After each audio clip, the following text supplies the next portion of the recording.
Section 2. Graphing polynomials. We know how to graph first degree, they're lines. We know how to graph second degree. What shape is our second degree graphs? Parabolas. They are parabolas. So what do I do for third degree or fourth degree or all that sort of stuff? So we're going to learn all sorts of graph theory to help us understand what a graph will look like. And the first thing we have with polynomial graphs is never a sharp corner. You're not going to have points. You remember those absolute value v's? Those are not polynomials. So we're never going to have sharp points. We also will not have non-continuous graphs. There are different ways when we can have non-continuous graphs. This first one here is continuous. The easy idea of continuous is if you can put your pencil down and trace it without ever lifting the pencil, it's continuous. There's no breaks of any sort. Well, this one has breaks. There are a couple of kind of breaks. One, there are holes. Ooh, those would be exciting to figure out when we have holes in them. And then this has a whole gap right there that goes on. So there are different types of breaks. Polynomials don't have those. So first, second, third, we don't have either of those things. They're always smooth. They're always continuous. So what are some other things that are true about them? Well, the first thing we are going to learn is what happens to the end of the graph. And when we say the end of the graph, if I'm going towards the left, which are negative x values, what happens as I go to the left? And there's only really two things that can happen with polynomials. It either is going up or it's going down. Those are the two things that can happen. And what's happening to the right, my right-end behavior? It's either going up or it's going down. So the leading term of the polynomial, here they have written this big old polynomial using variables. A sub n x to the n plus a sub n minus 1 x to the n minus 1. I could replace that with some nice numbers to make it look familiar to us. Negative 7 x to the 5th plus 3 x to the 4th plus ... You get the idea. It's only the lead term that I need to look at. That will tell me everything about what happens. Now let's look at these four examples so that we know what we are saying here. This left end is going up, or we say the function, I'm trying to do it in the pre-calc way. How do they do it right here? Okay, that's how they do it. It's a little hard to see. This function, as the polynomial is approaching, as x is approaching negative infinity. That just means I'm going to the left. My x values are going to the left. What is the polynomial approaching, or what is it doing? Well, this one is going up. It's approaching infinity. This right end, which is going up, says as, that's an A, as x approaches positive infinity, the x's are just getting bigger and bigger, is all that's saying. What is the polynomial approaching? Positive infinity. It's also going up. This one over here, the left end behavior, as x approaches negative infinity, the polynomial is approaching negative infinity. If you look in your book, you can read these things a little more clearly. Right end behavior is going up. As x approaches infinity, the polynomial is approaching infinity. If you find that table, what page is that table on? 372. There you go. 372. 272. This one, as x approaches negative infinity, the polynomial is approaching negative infinity.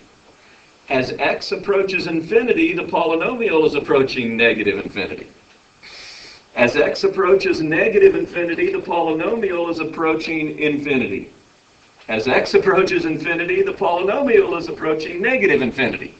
So this up here, as I am going to the left, this is left end behavior. It is going up in this example. And this is right end behavior. It is also going up. So how I tell from the first term is this. We are going to start with even powers. Now my example up here had odd power. If I have an even power on my lead term, both ends go the same direction. Notice both of those were going up. Here, both of them are going down. So that's the first thing that I can tell. If it's an even power on the first term, both ends are doing the same thing. They're either both going up or both going down. If n is odd, and that's what I have in my example, x to the fifth, it's an odd power, then the ends do opposite things. Either the left is going down and the right is going up, or the left is going up and the right is going down. So the power tells me they're both doing the same or they're doing opposite.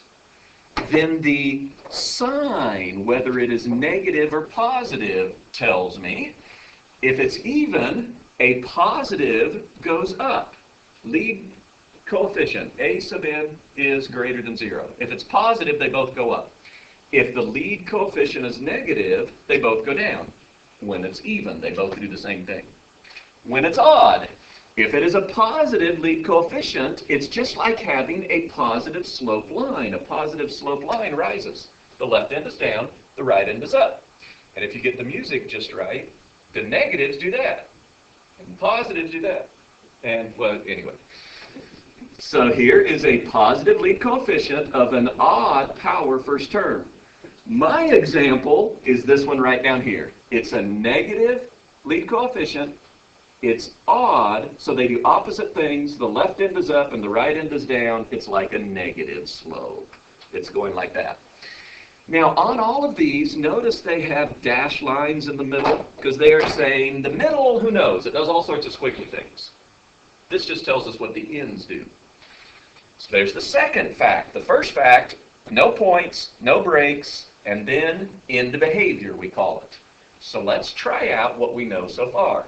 Examine the leading term, because that's all we have to look at, to determine the far left and the far right behavior of the graph of each polynomial function. So as we look at this one, what does the odd power tell us? It's positive. The odd power tells us they're opposite, one up, one down. It's positive, so what does that tell us? Left is down, right is up. What happens in the middle? Who knows? So if I was going to write this, I could say as x approaches, I want to start on the left end. We like to go from left to right. I'm going to go over here. As x approaches negative infinity, that's going to the left, my polynomial is approaching negative infinity. That's going down. To the right, as x approaches positive infinity, I'm moving to the right, my polynomial is approaching positive infinity. It's going up. You may say left is going down, right is going up when you're writing it out. But you need to be familiar with this notation. Understand what it says. Now we'll do the unveiling. Did we get it right? Sure enough. The left was going down and the right was going up, just like what we thought. Okay, so let's try this one. Even power, what does that tell me? Both doing the same. Positive 1/2, what does that tell me? Both up. Left is going up and the right is going up. And again, we could write it in that fancy math notation. We'll unveil, and sure enough, the left was going up, the right was going up. We knew the end. Squiggles in the middle. We'll worry about the squiggles in a bit. So this one down here, without me saying anything, you tell me. Left is what?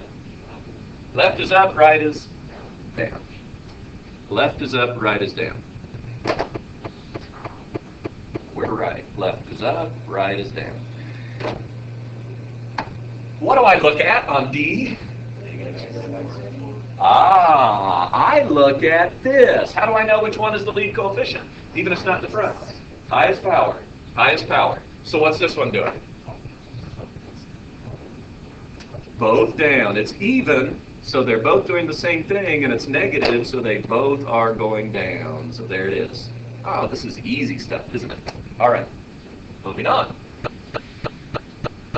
When we have these bumps in the middle, so here's a bump on this one, another bump on this one, they create relative high spots and relative low spots, or relative maximums and relative minimums. And the reason we say relative is this point right here the highest point on that graph. No, it goes higher later on. It's going higher later on. So just over an interval, it's the highest point. It's a relative maximum. Same idea for this one. It's called a relative minimum because it's not the lowest point, but over a short region, it is the lowest point. It goes lower back over here. So those are relative maximums and relative minimums. It says turning points right over there, so let me go ahead and talk about turning points. The number of turning points, they don't say it right here, the number of turning points is maximum 1 less than the degree. So what that tells me is this graph over here is at least a third degree because I have 2 turning points. I need to have at least 1 more degree. 2 turning points comes from a third degree or possibly higher. So that's something about the number of turning points we have. So relative minimum, there's a relative minimum. There's a relative maximum. There's a relative minimum. There's a relative maximum. There's a relative minimum. Oh, absolute minimum. Why is that the absolute minimum? It actually is the lowest graph ever goes, isn't it? That is an absolute minimum right there. That one's not a relative. But all these others are relative because these go higher, so none of these are absolute maximums for it. So that's what they're talking about when they say things like, if there's an open interval I containing point C on which C is less than or equal to the function on all x's on the interval, then it's a relative minimum. So C is less than any other place on this, it's a relative minimum. That's the hard way of saying, oh, it's the lowest it goes in that region. So let's do a little application over here. A rectangular piece of cardboard measuring 12 inches by 16 inches. An open box is going to be formed by cutting little squares out, and then we fold those flaps up, and we have this cool little open box. We put a little tape around the corner. Sides up a show. Express the volume of this box as a function of x. Well, this is a rectangular solid. How would I get the volume? What would be the formula for volume? Length times width times height, right? So let's work off that. Length times width times height. So the volume of this box as a function of x simply means x is going to be used as a variable in my equation. How long is this box? Where did they get this 16 minus 2x from? The 2 corners are x big. And we had to fold up those 2 corners, so we lost those 2 x's. So it's now 16 minus those 2 x's. So there's the length, 16 minus 2x. Same idea on the width. The width is 12 minus 2x because we folded those 2 x lengths up. 12 minus 2x. Now how high is that box? X. Our flats were x. X. Now that is the equation. I could multiply it all out. But that's the equation. If I multiplied it all out, could you tell me the degree of that equation? Count the x's. It's going to be a third degree if I multiply them together. If I multiply these 2 together, those are 2 binomials, that'd be an x squared. And then I multiply it by another x, it'll be x cubed. It's a third degree, which tells me some things here. Let me... Oh, this one's a little bit backwards. We should multiply it out. Get your calculators, because we want to look at some things on this. Get your calculators real quick here. 16 times 12, what's that? 192. Outside it'd be negative 32 and negative 24, so that's negative 48x. And plus 4x squared. And then multiply everything by x, and I'm going to rearrange the order a little bit. So it would be equals. It'd be 4x cubed minus, oh, we didn't need the calculators very much, 48x squared plus 192x. Tell me about the end behavior of this one. Left is down, opposite. Left is down, right is up, right? It's a third degree. I bet there are a couple of terms in this. I don't know how big those bumps are, but I bet it looks something like this. Yeah. It's negative 56 actually in the book. Negative 56. What did I do wrong? Negative 32 and 24 would be 56. Thank you. Minus 56. Minus 56. All right. Now, express the volume. That's part A. That's what we did right over here. Now, part B, it says, determine to the nearest tenth of an inch the x value that maximizes the volume. Now, my x's can't be infinitely small or big. Can you tell me the domain of this, what the x's have to be between? Look back here at that picture. Can you logically think through that a little? What can they be? Less than 6. In fact, I can't even be equal. We'll figure out why if you don't know why yet. I've got to be less than 6, and how big or how small can I go? 0, greater than 0. I can't equal 0, so I've got to get rid of that equal thing. How do we know that? Well, think of your box for just a moment. If I have my x's that I am folding up out here, if I am only 12 inches across, if I folded up 6-inch x's, how much space do I have for the bottom? 0, nothing. So it has to be a little bit less. That's why it has to be a little bit less. Then I have a really small space for the bottom, but I can at least make a box out of it. And the same thing with 0. I can go really, really small when I'm folding up over here, but I can't go to 0. If I go really, really small, I have a really flat and very short box. But that's my range that my x is going to be, or what my domain is what I should have said. It can be between 0 and 6 for my x's.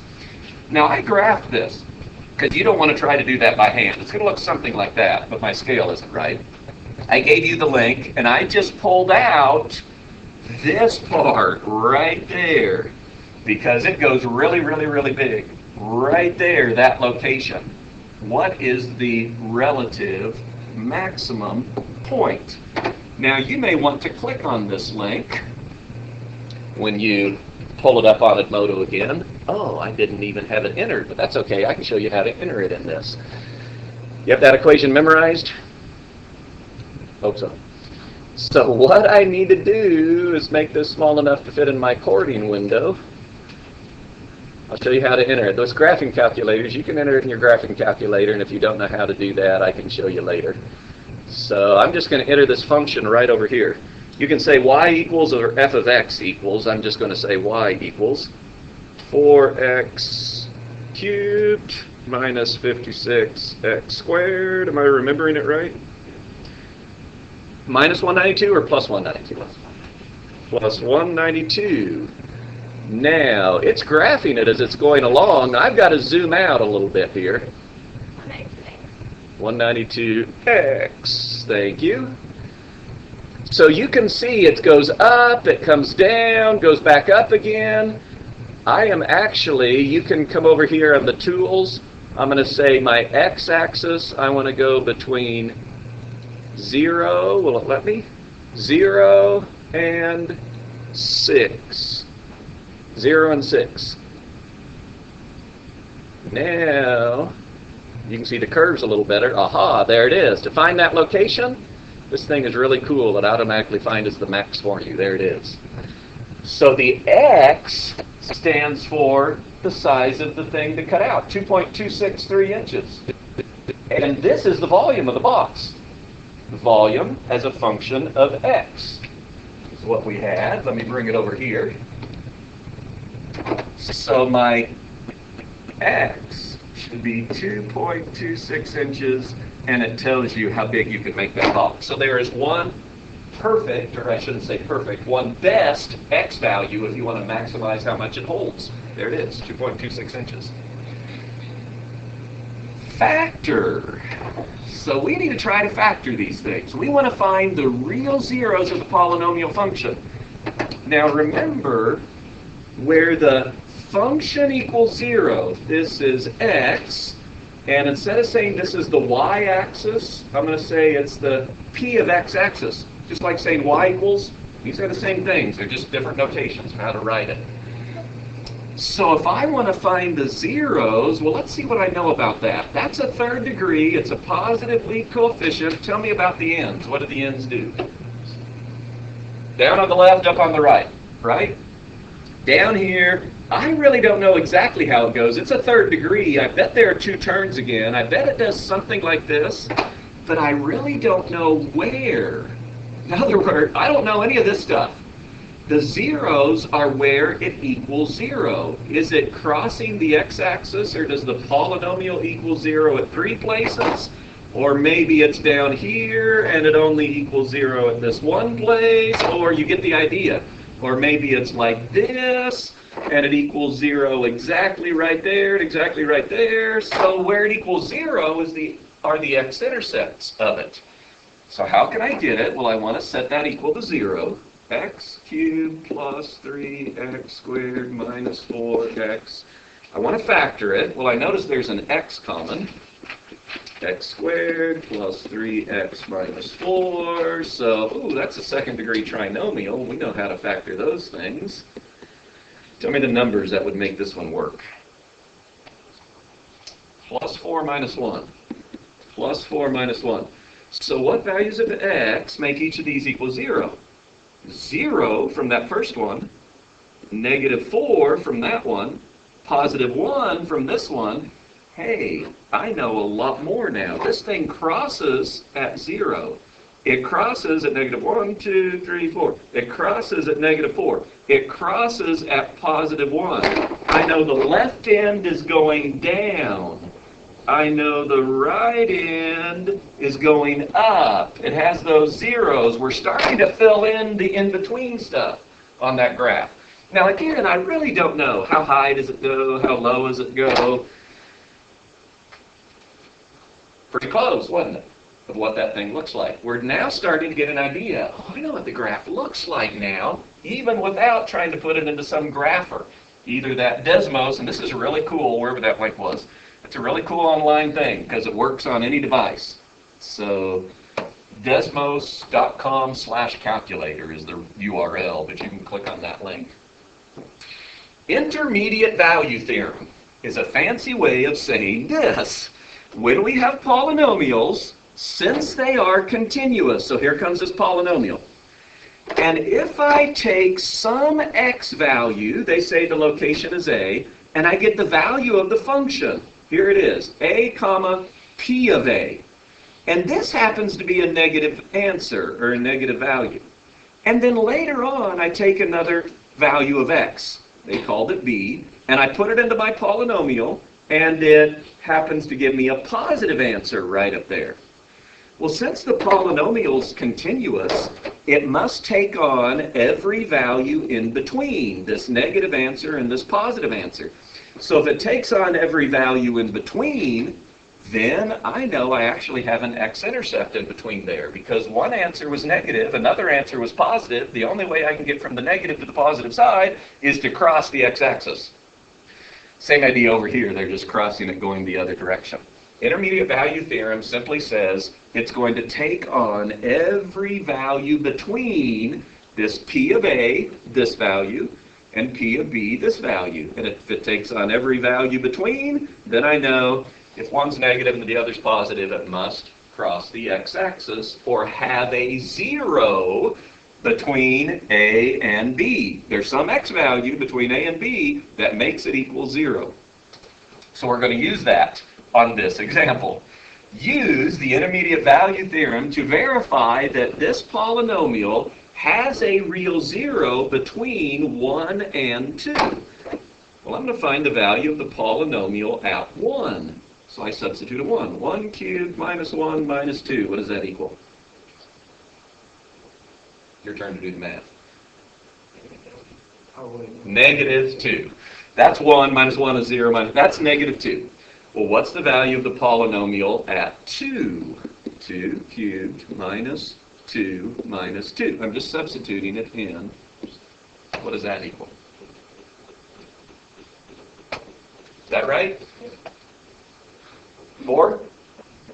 So here's what it tells me. If I think of the graph for a minute, 1 is here, 2 is here. The polynomial value at 1 is negative 2. It's right down here. The polynomial value at 1 is negative 2. The polynomial value at 2 is 4. At 2 is 4. 1, 2, 3, 4. It's right over here. Well, by the intermediate value theorem, I must take on every value in between. It must cross the x-axis. My verification is simply 1 is negative and 1 is positive. It has to cross the x-axis in between there. And here's the actual graph of it. So there we go. There was that one value. There was the other value. Sure enough, there's a 0. It has to cross the x-axis in between there.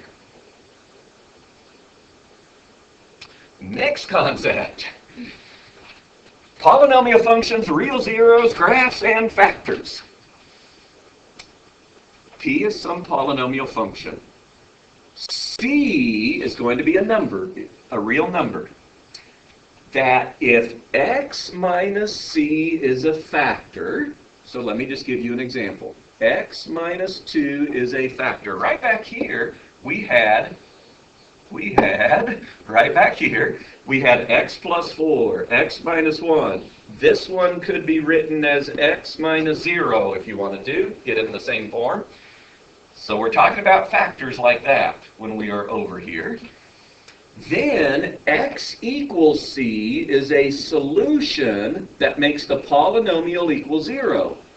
X equals 2 is a solution that makes this polynomial equal 0 in my example. If x minus 2 is a factor, 2 makes it equal 0. Well, we've done that before. X equals c then is called a real 0. If it makes it equal 0, another way of stating that is it's called a 0 of the function. And the point c comma 0, the point 2 comma 0 is an x-intercept of the graph. It's exactly what I was doing back over here. I said, hey, from this x, 0 makes it equal 0, negative 4 makes it equal 0, 1 makes it equal 0. Those things are called zeros of the function. Those values are x-intercepts of the function. That's what it's saying. So right over here, the powers of the factor can tell us something. If I have x minus 4 and x plus 3 squared, the power of this is 1. The power of this one is 2. Those powers tell us something. If they are odd, an odd power tells me the graph crosses the x-axis at 4.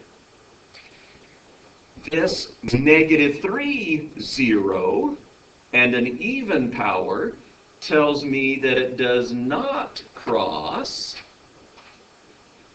at negative 3. It just touches at negative 3. It's like it's tangent. It's not necessarily tangent, but it just touches. So right here, if you look at this, x plus 3, negative 3 to an odd power crosses at negative 3. This x minus 4, positive 4, even power just touches the graph on the x-axis there. Does not cross. So let's apply that new idea, applying the even and odd powers. So here we have this polynomial. X plus 3, they already factored it. X minus 2 squared, x minus 4 cubed. They want to know, determine where it crosses the x-axis and where it just intersects but does not cross. So let's take this first value of negative 3. Tell me what happens to the graph at negative 3. It crosses the x-axis. Let's take a positive 2. What happens at positive 2? I'm going to say intersects, not cross. Intersect, not cross. 4. It crosses. Now, if we multiplied that all together, we would have a positive x cubed lead term. If I have a positive x cubed, I don't know the number, but I just know it's positive. It's 1.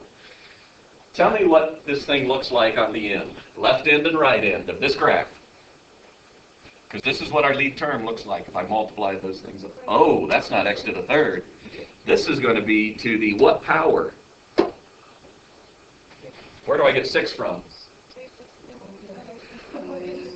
This would be an x cubed when I'm done multiplying it together. This would be an x squared when I'm multiplying it together. If I multiply a squared times a cubed, you get a fifth.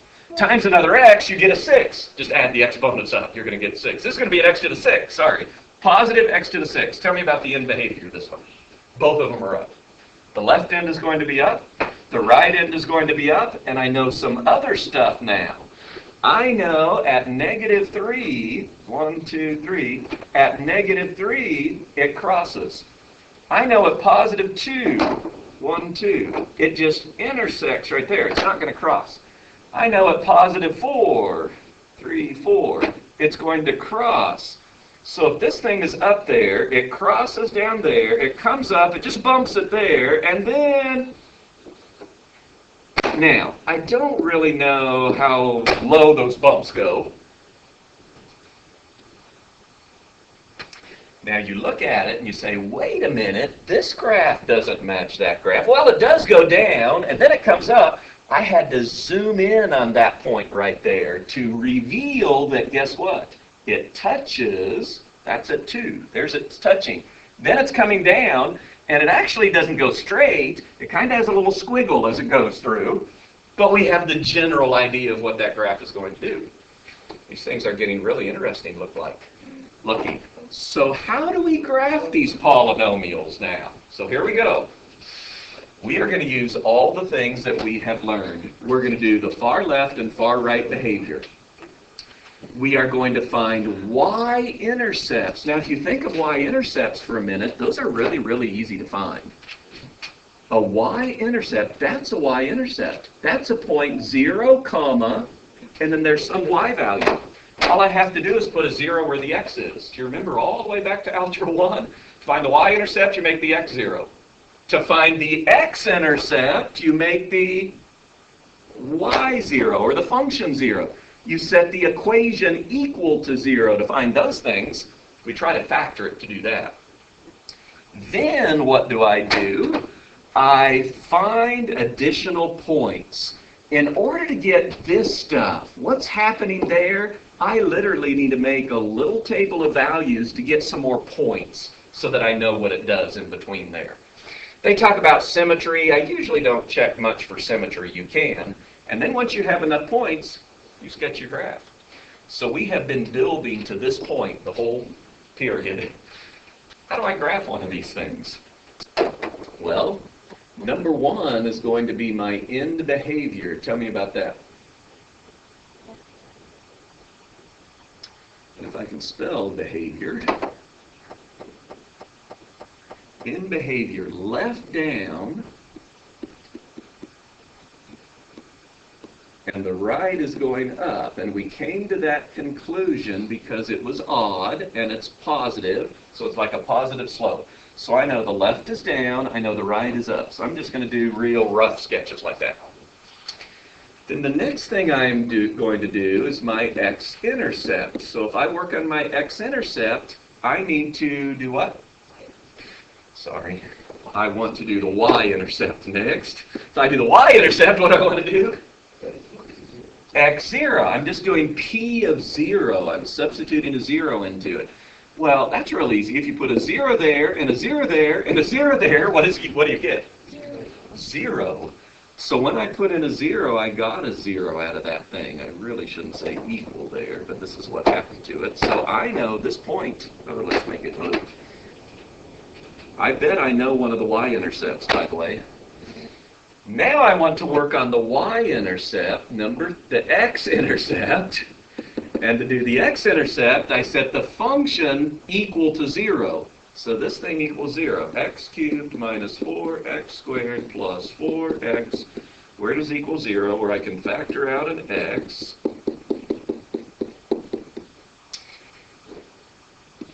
This one looks like a perfect square trinomial to me. X is being squared. 2 is being squared. If I multiply them together times 2, 2x times 2 is 4x. Sure enough, that's a minus squared. You could do 2 parentheses, you would get x minus 2 and x minus 2. So this has told me where x equals 0, I cross, because that's a power of 1. At x equals 2, what happens at x equals 2? I just touch. I'm going to say touch. Intersect, not cross. I'm just going to call it touch. So I cross a 0, but at 2, I'm actually just going to cross the thing. So here's the idea.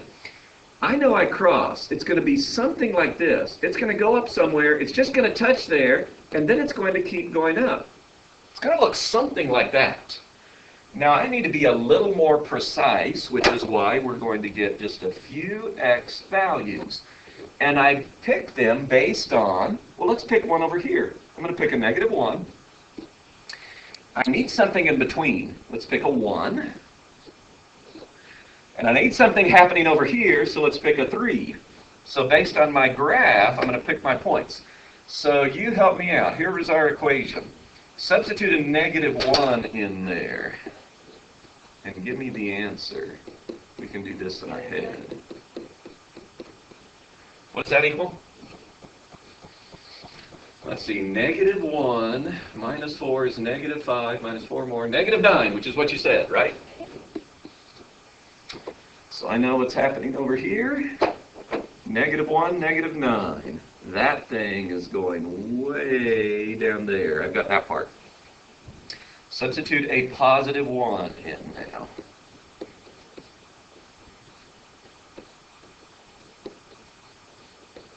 What's the answer? 1? 1, 1. Okay. So I now know in the middle. Here's another point. 1, 1. Now I don't know exactly if it's symmetrical right there, but our sketch, that's going to be good enough for us. And now what are we putting in? A 3? 3 cubed minus 4 times 3 squared plus 4 times 3. I think it's going to be 3? Oh, good. I was afraid it was going to get too big. 3, 3. 1, 2, 3. I know it goes through there. So I'm going to try to shape this up a little bit better right there, maybe. Because I need to go up and touch that 1, come down with a curve in that spot, and head up. So I can leave those things. So how good a job did we do? There's the unveiling. How good a job did we do? Pretty good. Now I want you to notice something.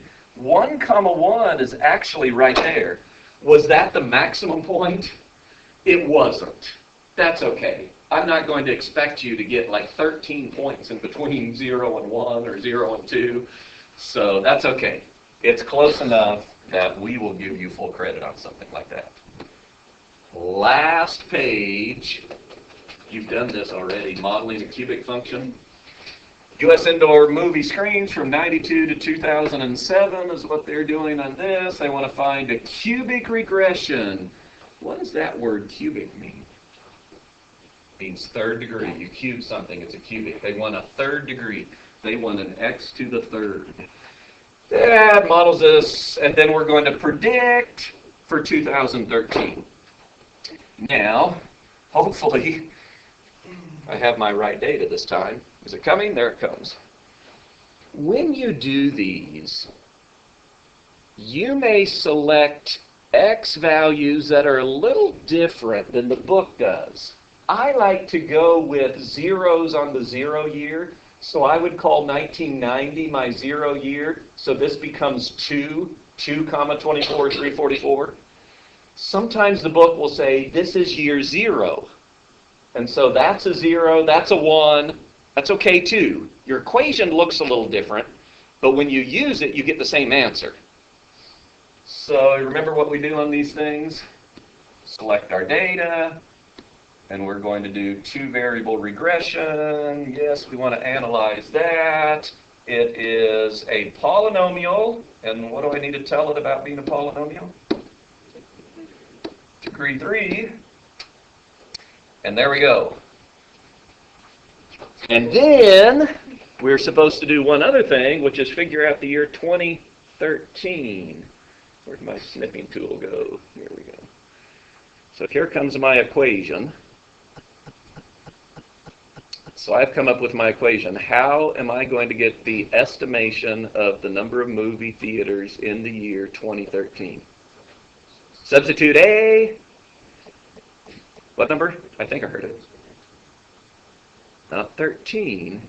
When was my, it'd be 23, because my year 0 was 1990, because I called this 2, comma. So 2013 is 23 years later. Now you can substitute by hand the 23, but we remembered, oh, I can just let this one do it, and let it substitute the 23. And there is our answer. So if we're going to estimate our number of movie theaters, we're not going to do that nice decimal. We are going to estimate it at, can you read it? I'll make it a little bigger. 36,853. That's our estimation of the number of movie theaters that we have.